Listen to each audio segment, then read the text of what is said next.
ఎంఎస్ఓలు ఎదుర్కొంటున్న సమస్యలపై తెలంగాణ ఇండిపెండెంట్ ఎంఎస్ఓల సంఘం అధ్యక్షుడు వేషాల రమేష్ బాబు అధ్యక్షతన హైదరాబాద్ లో సమీక్షించారు. ఈ సందర్భంగా ఎంఎస్ఓల సమస్యలపై చర్చించారు. ఇండిపెండెంట్ ఎంఎస్ఓల సంఘం అధ్యక్షుడు రమేష్ బాబు మాట్లాడుతూ బ్రాడ్కాస్టర్లు పెంచిన రేట్లతో సామాన్యులపై భారం పడుతుందని, కేంద్ర రాష్ట్ర ప్రభుత్వాలు పెరుగుతున్న అధిక రేట్లను నియంత్రించడం లేదన్నారు.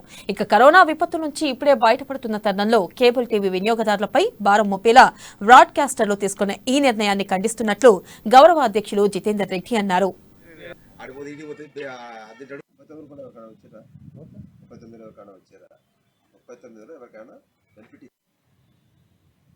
ఈ మధ్య కాలంలో బ్రాడ్కాస్టర్లందరూ కూడా ట్రాయ్కి అప్పీల్ చేసిన నేపథ్యంలో రేట్లు పెంచుకుంటామని చెప్పడం జరిగింది. దానికి అనుకూలంగా ట్రాయ్ తీర్పు ఇవ్వడం జరిగింది. బ్రాడ్కాస్టర్లు NTO2 పేరుతోటి వినియోగదారుల మీద రేట్లు పెంచి భారం మోపుతున్నారు. దానికి కేంద్ర రాష్ట్ర ప్రభుత్వాలు నియంత్రణ అనేది చేయకుండా చూస్తున్నారు. సాధారణ ప్రజలు కూలీలు చేసుకునే వాళ్ళకు కూడా ఈ రోజు 300 రూపాయల వరకు చెల్లించాల్సిన అవసరం. అన్ని ఛానల్ చూడాలంటే ఇంకా 300 పైచులకు చెల్లించాల్సి ఉంది. కానీ సాధారణ ప్రజలు కేబుల్ టీవీ చూడాలన్నా కూడా ఖరీదైన వస్తువుగా ఖరీదైనటువంటి ప్రసారాలుగా మిగిలిపోయే పరిస్థితి ఉంది. కనుక బ్రాడ్కాస్టర్లు అందరూ కూడా ఇప్పటికీ వాళ్ళు అనలాగ్ నుంచి డిజిటల్ అయినప్పటికీ డబ్బులు రూపంలో రెండింతలుగా వాళ్ళు డబ్బులు తీసుకోవడం జరుగుతుంది. అయినా వాళ్ళకి ఆ డబ్బు సరిపోదు అనుకుంటా ఇప్పుడు ఇంకా అదనంగా పెంచేసి వినియోగదారుల పైన భారం మోపుతున్నారు. కేంద్ర రాష్ట్ర ప్రభుత్వాలు ఇప్పటికైనా కూడా ట్రాయ్కి సూచన ఇచ్చి